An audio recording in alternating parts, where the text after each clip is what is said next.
CFO wants to know, is marketing going to deliver predictable revenue for my investment? This is just good marketing, I think. Understanding who you're communicating to and what do they really care about, and how does your technical project deliver on those values. You have to position your technical projects in that language. Don't need to get into the weeds, just need to help them understand we are going to stand up a new ABM platform, and that is going to better target your ICP and deliver more pipeline and convert it to revenue at a higher rate.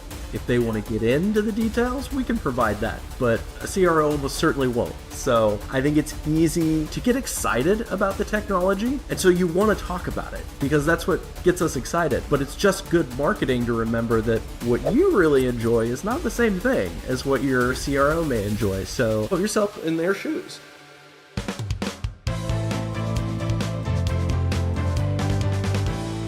Hey everyone, today we are speaking with Brian Schmid.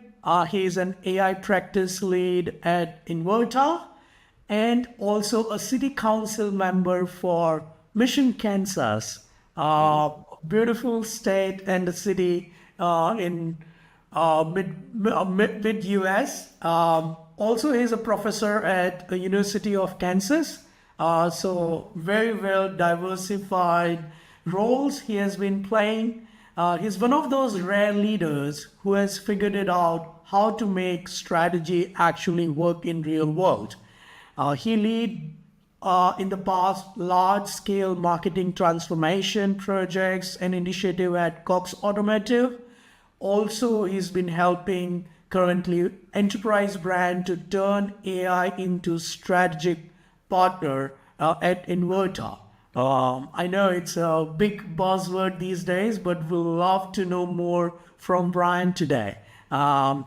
He has also built an interesting executive translator, which is a model which helps marketing ops leaders to earn a true seat at the C-suite table. Usually the most common problem most marketers go through, how to get that seat in the table when the key decisions are made. So he has made an interesting executive translator model, which we would love to know a little bit more today about. People who has worked with Brian, they described him as someone who calms chaos and turn into clarity. Such an amazing way to tackle the real life practical challenges. And that's exactly what we need in today's time when we as a marketing ops leaders are being asked to move fast, use AI smarter way, and communicate the impact, what we bring it to the business growth. So would love to dig today in the conversation with Brian on how to translate operational work into executive level strategy, how to use AI as a thought partner, and how to rebuild our GTM around the buyers actually buy, and how to show up in front of your CFO or your C-suite executive with confidence and clarity.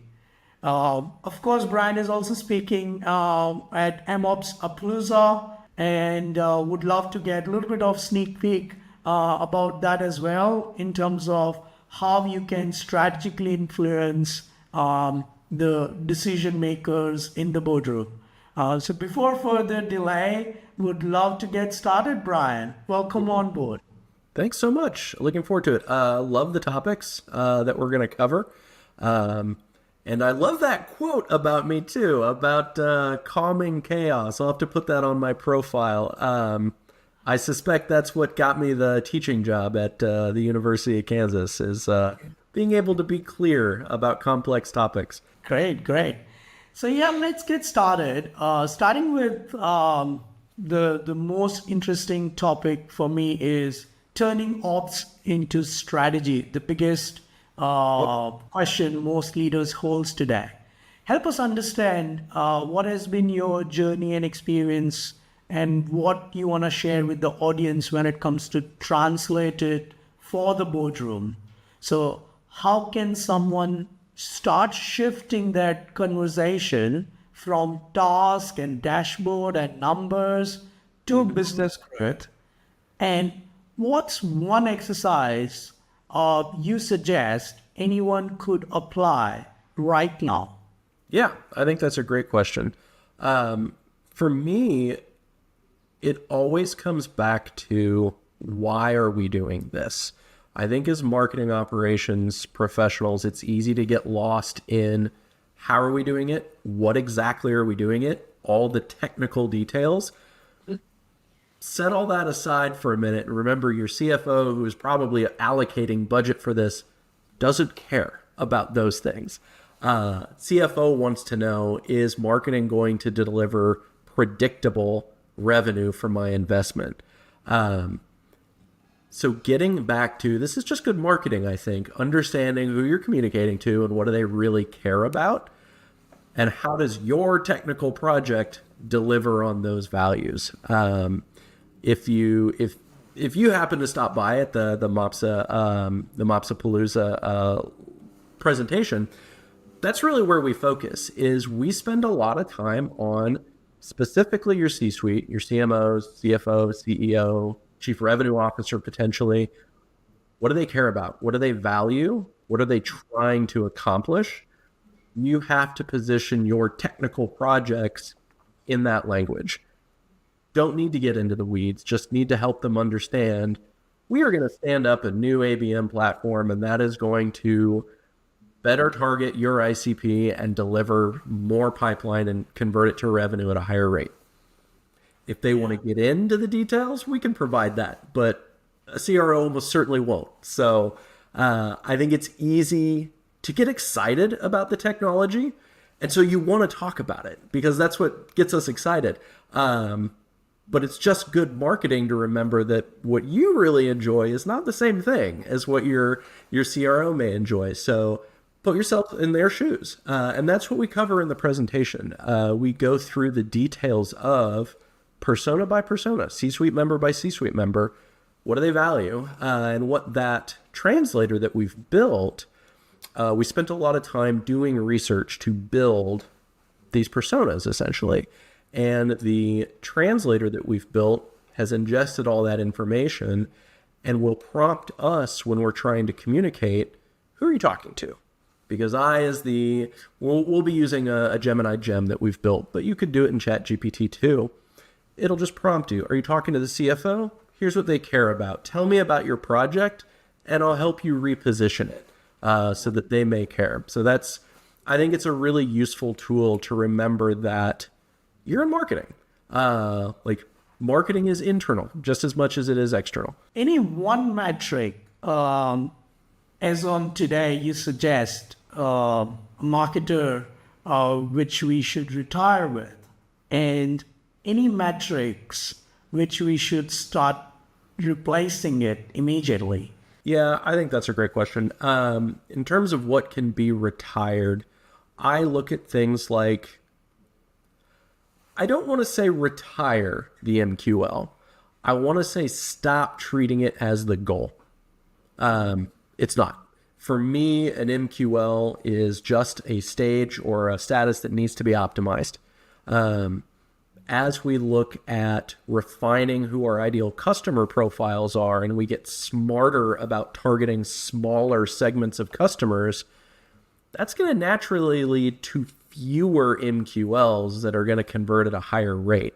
So for businesses that really focus on MQL volume as a goal, it stops making sense. You'll see diminishing returns the more you inflate that metric. And in a perfect world, you actually want fewer of them that convert higher. So that's number one for me. Looking at how do we build the concept of a marketing qualified account, I think is one that I would like to move towards. I don't think one has to replace the other. I think they exist they can exist in one ecosystem, but thinking in terms of one person is likely not making the buying decision for an entire enterprise. You need to be looking at the entirety of the buying committee and what are all of them doing to support that buying motion. So that's one I'd like to start to sunset. honestly, anything in terms of volume anymore as a goal, we should really consider re-examining. And I mean that in terms of content too. What is bringing value to the buyer should be the number one metrics that we really focus on. And I think as we start to see how AI in particular will change the buying experience, providing high value in places where your buyer is looking for it is what's going to be critical. Yeah, I think we all have seen that highly digital penetrated phase post-COVID when everything was in volume. I think last couple of years with current global economic situation, current market scenarios and uncertainties around, everyone's budgets has become tight, and it's very, very right time for us not to look at everything at a volume. You don't need many MQLs. You may not need even many SQLs. What we needed is the right MQL, right SQLs, and right customers who you're not going to only convert today. You're going to grow them with higher and longer LTV. Absolutely. I think that is completely the right way to look at it. One thing I do like to harp on when folks talk about their ICP, it's usually in terms of who closes quickly, who closes at a high rate, and who has the highest average contract value. And they'll look back at their historic data to identify that. And all that is showing you is who you did win with. It's not telling you who you should win with. And to your point, average lifetime value and net retention. Are they sticking around with you and are they profitable? Those are the customers you want to go after. And I think as businesses get sharper at defining who their really valuable segments are, we can focus smaller volumes but better performing content on those segments.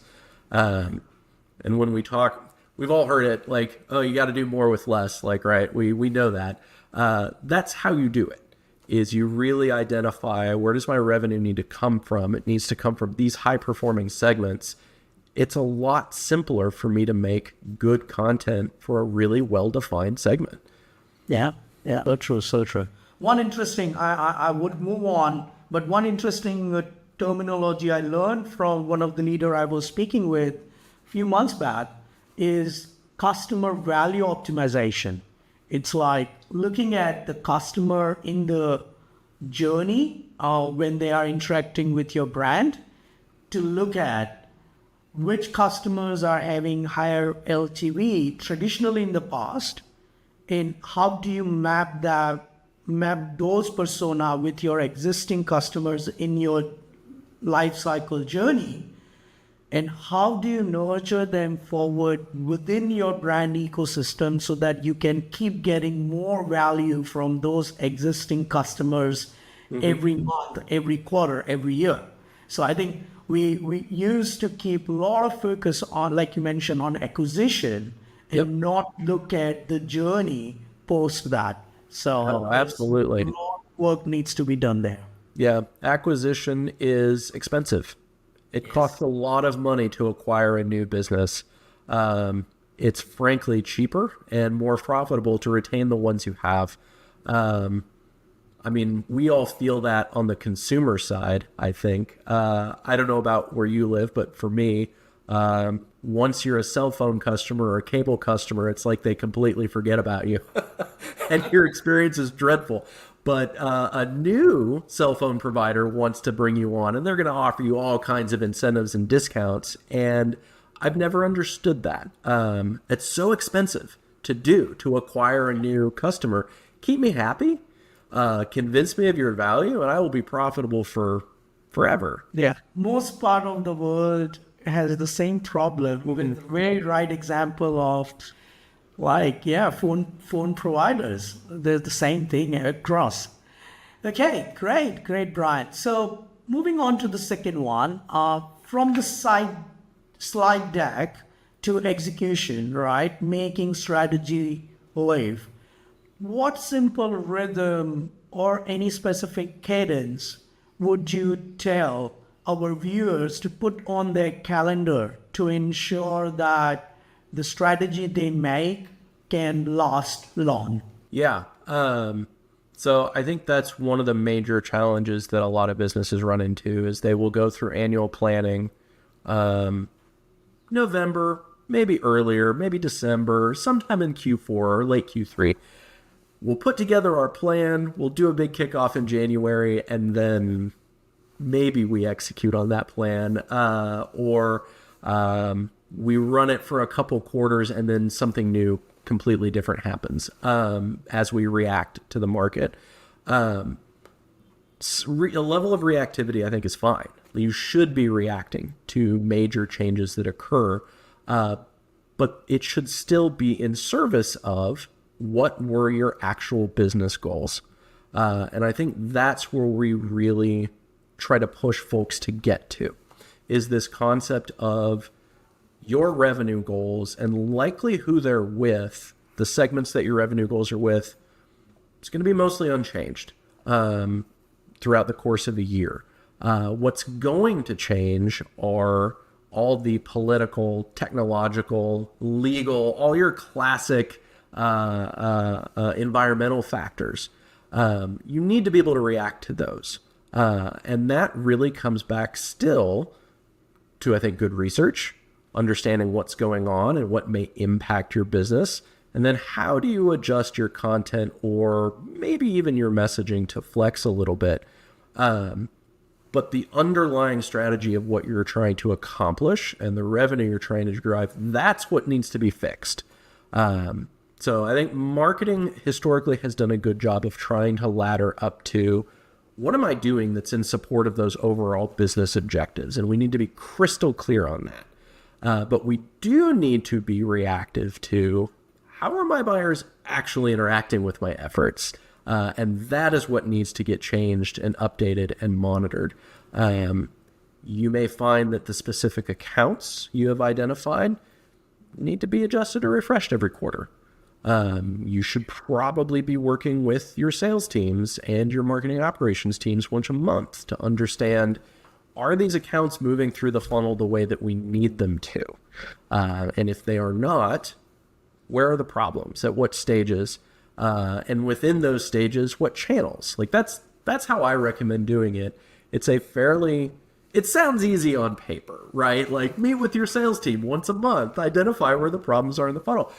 But I think that rigor is so important, is to not get lost in, frankly, all the little fire drills that pop up all the time. And I think that's another good lesson that we try to impart in our session upcoming is those fire drills are going to happen. And some of them we need to learn how to say no to, but we need to say it in a way that helps people understand where our real value is, which is making sure those campaigns proceed the way they need to and they stay on track. And that responding to every little inquiry that comes in detracts from that. So it's about saying no, but it's about saying no with purpose and being intentional about it and being able to explain why. Not just because, hey, that's hard and it's going to take a lot of work. And that may be true. Put that aside. It's really about, no, we need to focus on accomplishing these business objectives. And that means I can't blow off this meeting with sales. Like I need to understand how these accounts are progressing. So I think a healthy mix of planning, but building a plan that is able to flex as your market changes, as you understand how your content is performing, makes sense. And the only way you can do that is to regularly meet.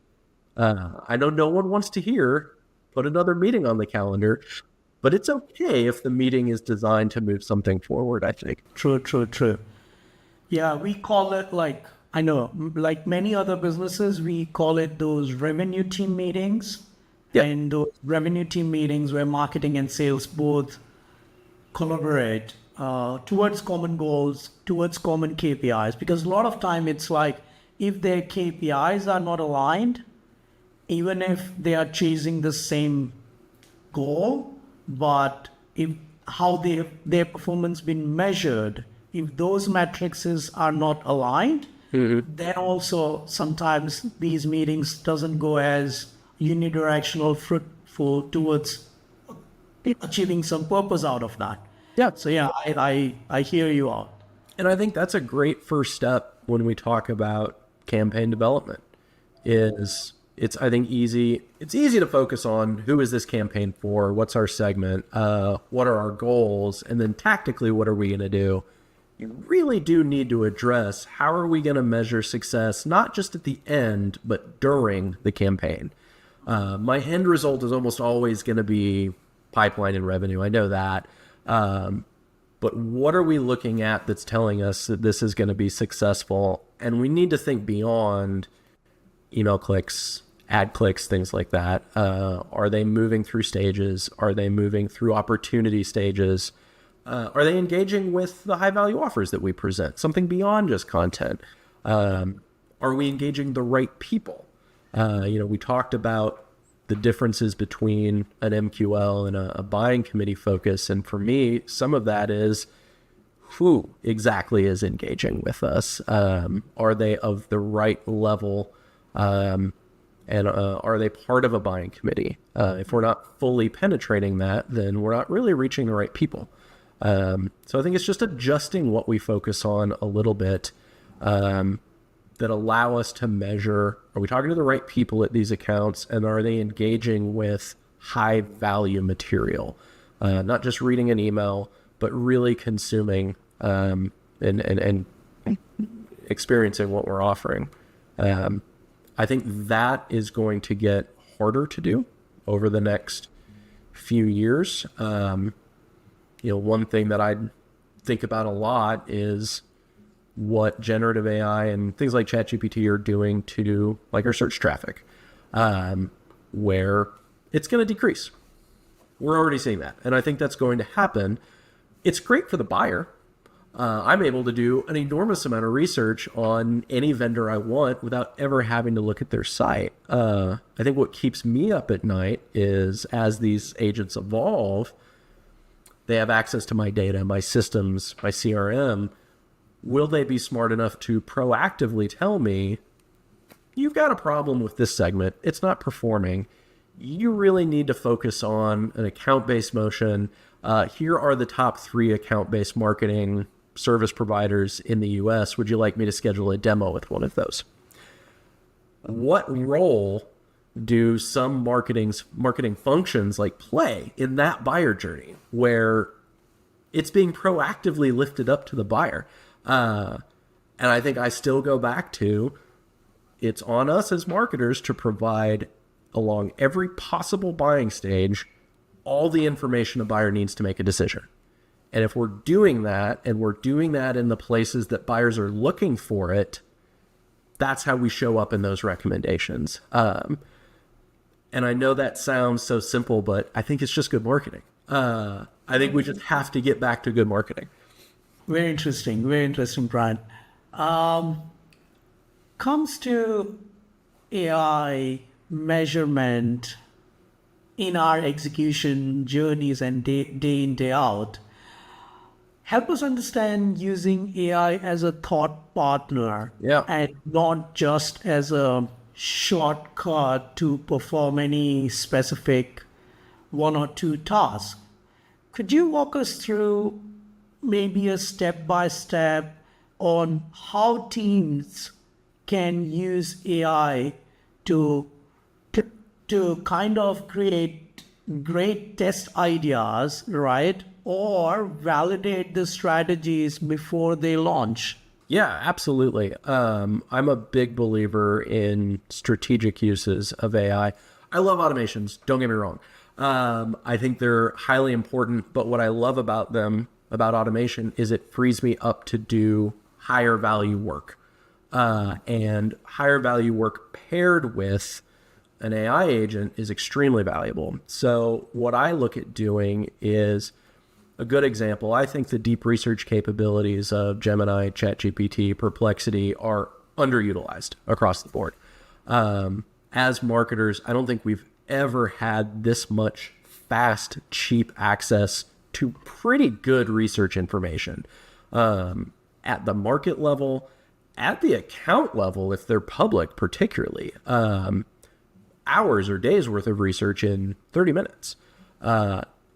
Taking that information about a market or about a buyer and then using that to inform my messaging, to inform my buying committee, like we talked about earlier, who exactly is making this decision.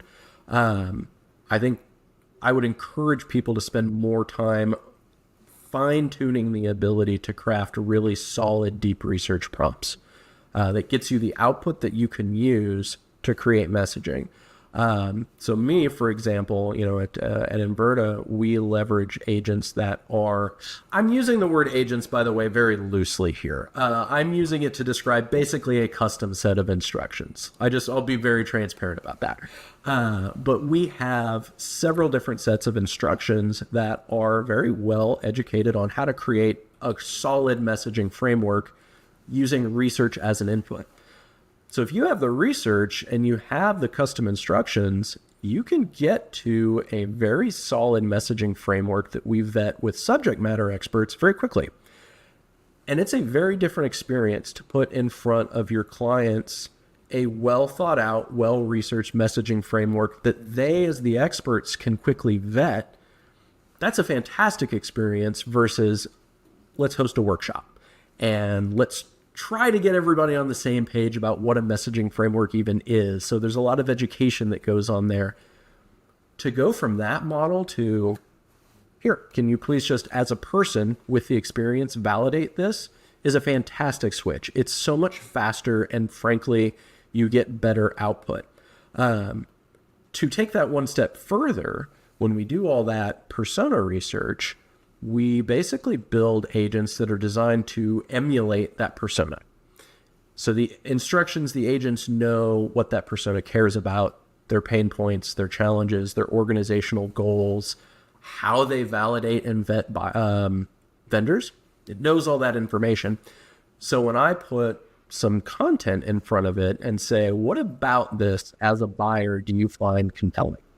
What information is lacking that you would need to make a decision? I can get responses from that agent that pretty accurately reflect what a real buyer would say. So in a perfect world, I think marketers, when we put together campaigns and we're creative, we go to a focus group and we test it. We all know that does not happen. Nobody has the budget or the time to do that. Yes. So if we could, I would rather use people. But since I know we're not going to, we'd use a synthetic replication, basically. And the output has been really fantastic. It's accurate, it's insightful, and it lets us make changes that ensure the campaign lands better when it goes to market than if we hadn't done that vetting in the first place. So when I talk about using it as a thought partner or strategic use cases, that's really what I'm focused on. There's not a lot of automation there. It's still a workflow where we understand the sequence of events, but it's very much a back and forth between the subject matter expert and the AI. And I think the blending of that interaction really does provide some outstanding output. Yeah, your AI persona, rather than leveraging the traditional way of focus groups and user surveys and things like that. Any specific prompt or question to ensure that the AI persona gives you real feedback instead of possibly just agreeing what you are asking or what you are talking to them about? Yeah, I think it's very important when you build instructions like that to tell it, your objective is not to agree with me. Your objective as an agent is to negotiate, to be contradictory, to push. I think building that into the instructions and then sharing that out with your team negates the need to have to do a lot of prompt engineering. My expectation of my team and of the clients that I work with, not everybody's going to be a master prompter. I think we will get to a place soon where everyone is much more familiar with working with these LLMs and is more comfortable with it. But I think if we expect everybody to understand, here's the level of context you have to provide, and here's the exact set of instructions, people aren't going to be there yet. So I think it's up to us, and honestly, I think up to marketing operations in a lot of cases to become those experts so they can build the instructions that do that. But to your point, yes, absolutely. Tell it straight up. Your job is to challenge me and not agree. I also think it's really good practice. Every time I build one of these, I have it give me an honest opinion on my website versus a top competitor that I have it pick. And I just, which site do you find more compelling and why? I also make it a point to never tell these personas which company I represent as the user. You don't need to know that. Like, that's not relevant to the conversation. What's relevant is that you're looking at this content and deciding whether or not it's compelling. And if it's not, what information specifically would make it? So it's not just about telling me that something's good or bad. It's telling me about what will make it better and make you as the buyer more likely to actually move forward. It's occasionally enlightening when you point one of those at your own website and ask it questions. But yeah, I have found that in lieu of talking to a real person, which of course always prefer, this works quite well and it's very fast. Yeah, I'm gonna take some of those things away. And one thing is, yeah, I never, because my searches goes on, right? So then now they know that who I am. So kind of cleaning that up and doing those fresh searches is very much required, because otherwise it carries on that legacy of what I have asked in the past, and knowing who I am and which company or brand I represent and all that things. And I think for day-to-day use, that's great. Like, I want ChatGPT to have an understanding of who I am and what my goals are as an individual. But for some isolated use cases, no, I don't. I want your honest opinion on just this asset. Nothing else matters. Yeah. Yes, very true, very true. It's all about context. It's all about context. Okay, great. Thinking about GTM alignment with leadership, and how do you foresee future of marketing operations? Help us understand when it comes to rebuilding GTM around how buyers actually buy. Yes. Are there any specific framework or mindset you suggest for modernizing go-to-market in today's era of 2025? Yeah, I mentioned, I think, the obvious one early, so I won't harp on that a lot, but research always. Like, I'm a classic marketer in that sense, and I will always answer it with that. Always do your research. You need to be an expert on what is going on in your customer's market today. In addition, I like to focus on your customer or your user stories. What exactly are they trying to do in their day-to-day that you are solving for? I think it's very easy as marketers to look inward. We know our product, we know what it does, we know what our differentiators are. Take all that away for a minute. Map out what your buyer is actually doing and what are they looking for. I think a lot of times when we look at buyer journeys or user journeys, we're looking at what are they doing in relation to us, like, or what are we doing to them? Are we sending emails? Are we serving them ads? You have to flip that. You have to think about what exactly is my buyer doing and what do they care about? What's the information they're trying to find? I think a really good example that I live in my other life as a Mission City Council member, a lot of the work we have to do is related to street maintenance and street infrastructure. I would never go and build a street or a sidewalk somewhere without walking it myself first. Like that would be an insane thing to do. And I don't know why we think it would be any different here. We should be better at going through and emulating exactly what our buyers do. Not just because it makes us better, but I think it does give us the opportunity to humanize it a little bit and remember that there are actually people at the end of these email nurtures and at the end of these ads. And I think we have to take a hard look at what is working. So, you and I'm sure we get SDR outreach sequences, right? How many of those do we respond to? We don't. We know this. Everybody knows this. And no one wants to really take a hard look and say, how do we need to change that function so that it is actually providing real value? And I'll keep going back to that everything you do from a marketing standpoint has to be valuable to your buyer. You need to be making their buying decision and their buying journey as easy as possible. Real simple example that I'm a believer in: pricing. Every buyer wants to know your pricing. Why do we gatekeep it? Because we want them to have a sales conversation with us. They don't want that. They don't want to do that at all. Like, give them the information they need. When I talked earlier about like ChatGPT or Gemini serving up recommendations, it is the businesses that provide all the content you need to make a decision that are going to show up in those recommendations. And that's going to include, how much do you cost? So I think we have to take a really hard look at what are we choosing to gatekeep, and what are we doing that's not truly providing value, but is only servicing our buyer journey needs as we see it.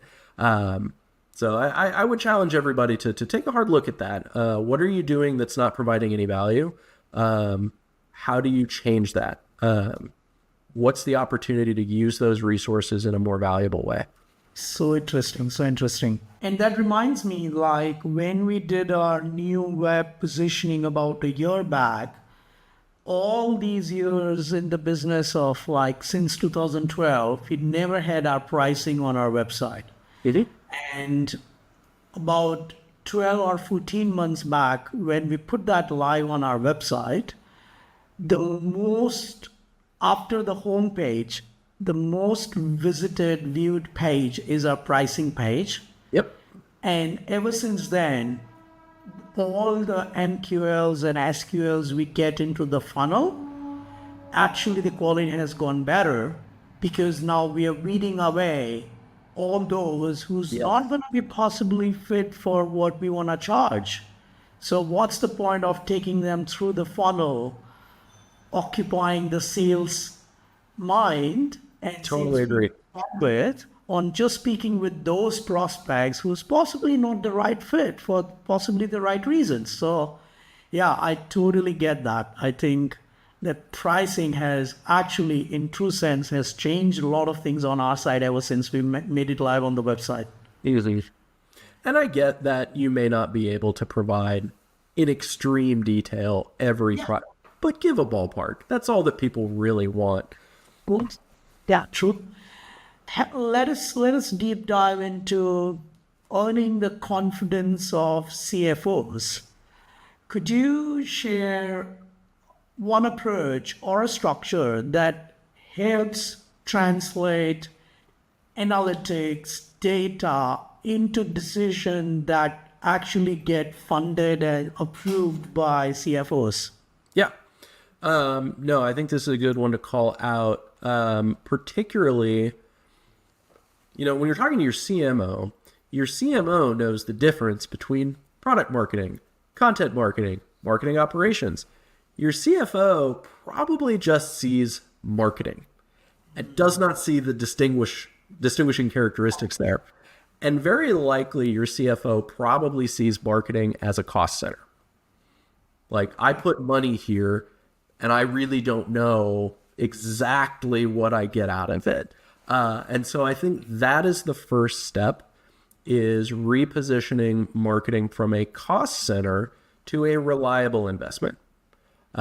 Anything we can do to attempt to accurately predict this is what our return on a marketing investment is going to be in these segments based on these go-to-market strategies.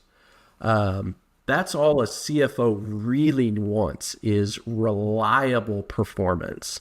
And anything we can do to instill confidence that we are accurate and we are consistent is really important.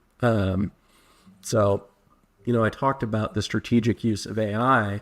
One thing that I'm very excited about is kind of the merging of traditional machine learning and generative AI, where I want to get to the place where we can say, for these ICP segments that we've identified,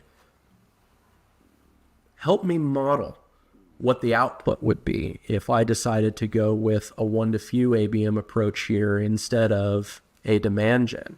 That's going to cost more per account, but will the return be greater? And I think if we can tune that, and I think the technology's there. I think it's just a matter of the focus and the will to do it. I think if we can tune that, and be able to go to our CFO and very clearly state, here's what we would get based on these budget bands. Your level of investment is going to dictate the level of return. That's all I really want. And to be able to confidently come up there and say, our recommendation for these segments would be X. That's why we're looking for this investment in headcount. We need a new ABM manager. I know obviously the CMO needs to agree there too, but a lot of that budget and information comes from the CFO. So knowing your numbers is extremely important. Knowing if I put X in, this is what I'm going to get out, is probably one of the most compelling things you can do. And then being held accountable to being accurate. Doesn't have to be perfect. Never is, right? But it needs to be close. And I think if we get better at fine-tuning who we're targeting and where we expect that revenue to come from those profitable segments, it all ties back to me to, we understand those segments better. That lets us produce smaller volumes of better performing content. That lets us improve our overall return on the investment. So I think a CFO doesn't need to know the ins and outs of all of that, but understanding that is our approach and that we're doing that in service of a reliable, consistent return. That's the language I think that will resonate there. They don't need to know what Demandbase or Marketo is going to do exactly. They need to know that it's going to deliver this level of consistency. Yeah. Yeah, no, I think it's all about having those predictions and kind of revisiting your own prediction and fine-tuning it. Absolutely. To make it as accurate as you can. So you go through those constant validation journey that whatever you are predicting, you're at least reaching close to those predictions.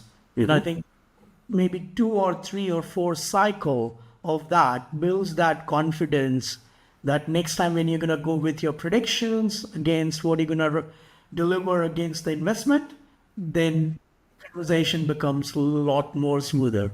Yeah, I totally agree with that. And I think with any C-suite presentation, could just be for your CMO even, less focus on here's what the channels did and more focus on, did we attain our goal? Yes or no? If no, here's where we believe the problems are and here's what we're going to do to change it. We expect the outcome to be this. It can be that simple. I actually think in terms of presentation, it's a lot less work. You don't have to make 50 slides. Yeah. Make 2. Here's what happened and why. Here's what we're going to do about it and what we're going to see as a result. Yeah. So yeah, we like internally, we have followed up business framework called Scaling Up from Vern Harnish. Okay. Right. And it's an interesting framework, and it's all our quarterly meetings has turned into just 4 slides of what did we do, what went well, what didn't go well, and what I'm going to do next to make it better next quarter. That's all. Yeah. I think that's perfect. And I think that's all anyone wants. I think C-suite expects you to be an expert in your specific field. And so really just instill the confidence that you know what happened and you know what to do about it. And I think we know that. We have the dashboards and the reports and the technology to tell us that. We don't have to tell them that. Like, their trust is that we know that information. So just tell them the actions that you're going to take and what the reasoning is behind it. And that's really what they're after. Like, if you are confident and have good logic, they are confident. Like, you know, their goal is to hire good people. So yeah, prove that you understand why you're doing it.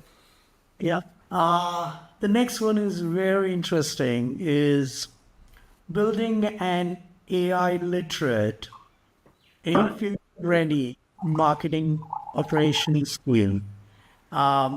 You both, as a professor at Kansas University and also as an AI practice lead at Inverta, would love to know, you train so many students, you work with enterprise team and brands who thinks also very strategically about AI. What does an AI ready operations team actually look like in today's world? And what type of skills or roles matter most over the traditional way of looking at things? And where do you see things gonna change and evolve in next 2 years? Yeah, I think you're looking for a couple of things from your workforce. And I'll use my students as a good example. So over the summer, I was teaching a marketing fundamentals class, and I had the good idea of, I'm going to add my lecture recordings and all of my presentations into Google Notebook LM. And they're all there. So if you as a student have any questions about anything that we covered, just ask the notebook. My hope was that would cut down on the number of office hours that I would have to host. I love interacting with my students. I kid. But really the idea was you could learn any way you want out of the notebook that way. And what I came to realize is that the use of that tool relies on you knowing what questions to ask.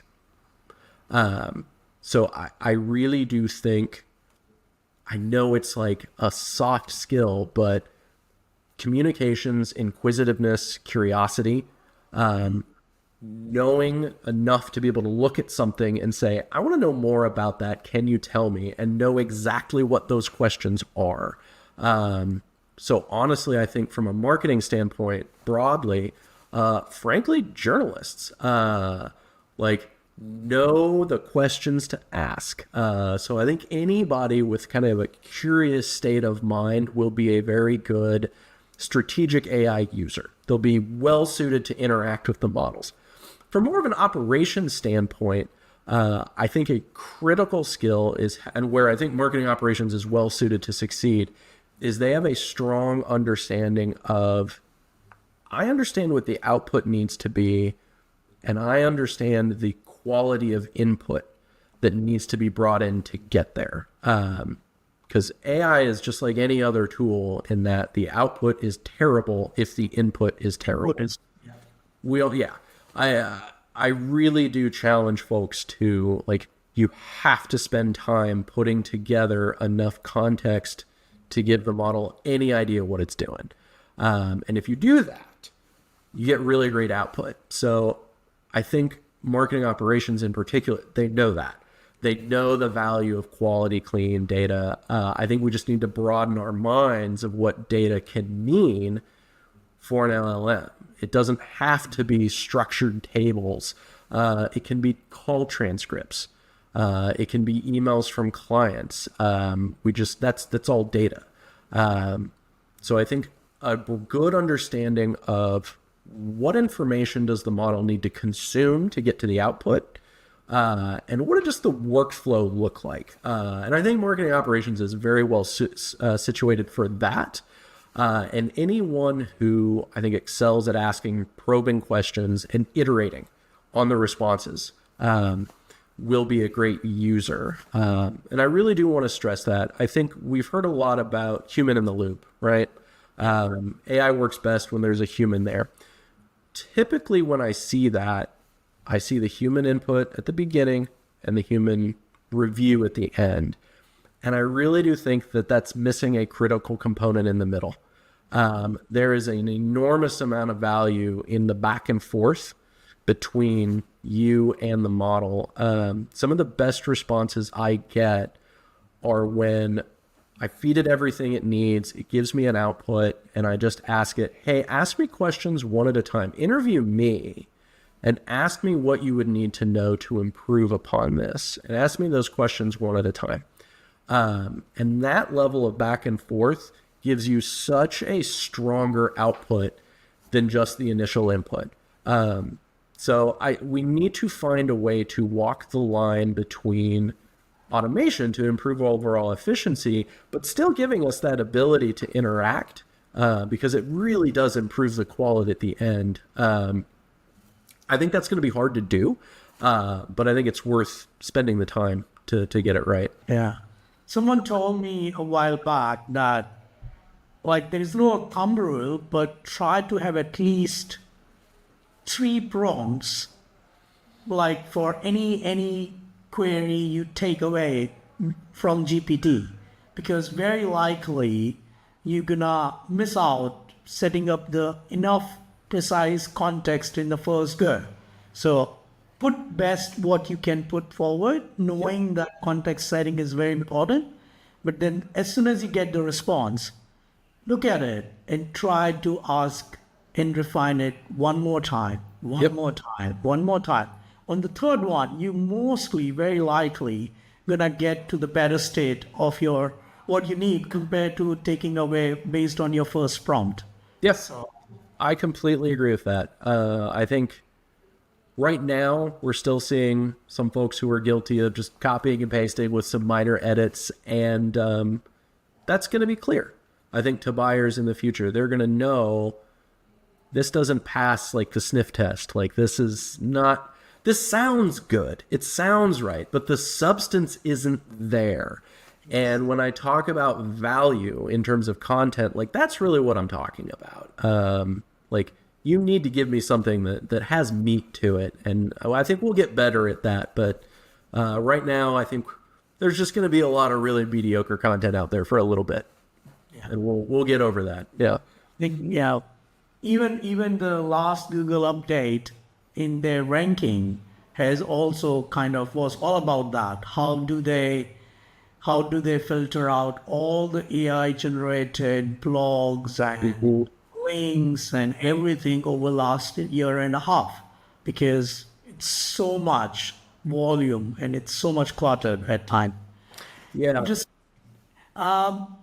still on AI literate or future ready ops team, help us understand our audience if there are any input or suggestions for marketing operations leader to decide that what sort of AI enablement they can build internally versus what can be or should be outsourced, or where they could also consider partners to bring in, or additional tools or technology to bring in. Great question. I think it comes down to what is core to your business versus what is not. So for Inverta, for example, we are a B2B strategic consulting agency. So core to us absolutely is strategic thought partner use of AI. Can we work with you to partner on developing the process or the use cases for automation? Yes. Are we likely going to take that on ourselves? No, that's not a core competency for us. We will work with clients to identify the right partners, or we have our own agencies or partners that we work with. But that's not something we're going to dive deep into. I suspect for you guys, it's probably the other way around. And that's great. So I think that is the place to start, is identify really what is core competency to you. We We will see, I think, businesses get awash in a million different AI tools. So one thing that I do like to point at is be very problem focused when it comes to adopting a new tool. What exactly is it you're trying to do and solve for? Because the number of times I get a question that is basically, hey, have you heard of this new AI thing? I'm like, no, I haven't. There are so many of them. Do you have a problem that it solves, or is it just kind of cool? And we are going to see so many of those pop up, get bought, go out of business, not be available. Right now, you can get so much done with a combination of some relatively inexpensive LLMs and some relatively inexpensive automation work. Or work with a partner who can help you build those out, even in Make or Zapier or another platform, whatever it takes. There's a lot of purpose-built stuff out there that don't worry about it right now. If you have a very specific problem, say, for example, hey, you've got webinars that perform really well, and you just need some help editing, converting them for use for social, and making them a little more consumable. There is a great tool out there to do that. Go check it out if that's your specific problem. But don't go do it just to do it. And in that sense, it's no different than any other marketing tool out there. There's a ton of them. Find the ones that solve the problem you actually have. You may find that kind of like SEO, most enterprises don't do that in-house. They outsource it because it's so highly specialized. Or if you're a smaller startup, maybe a mid-market, you might have that in-house. So I think we're going to see more of that, where enterprises may outsource a lot of their major heavy lift of AI development. We handle, frankly, all of our custom instruction set up in-house, because that for us is a core competency that we want to be very good at. Yeah. No, I think usually everyone is encouraged to have upstream thinking of trying to solve a problem before it arises. I think when in the age of an AI, when we are seeing all the tools and platform are mushrooming, we need to stay conscious to think about not literally downstream thinking, but kind of holding our horses and not always think with upstream thinking and trying to solve something where the problem has not arisen yet. So let us assess what is there first, rather than thinking too much futuristic. I think the problems that you can look to solve for now, we've talked about staffing. You need to make sure that you're getting staff who understands how to use these tools. They don't have to be automation experts, but they need to understand the flow of that information, even if they can't build it technically themselves. I don't think at this point you should be hiring folks who can't do that. I do think you need to be aware of how much the buying experience is going to change when I've got a proactive agent telling me what my problem is and then going and scheduling the demos. I think those are the big longer term problems that we should be thinking about. Exactly how AI does or doesn't solve for it may change dramatically in 6 months.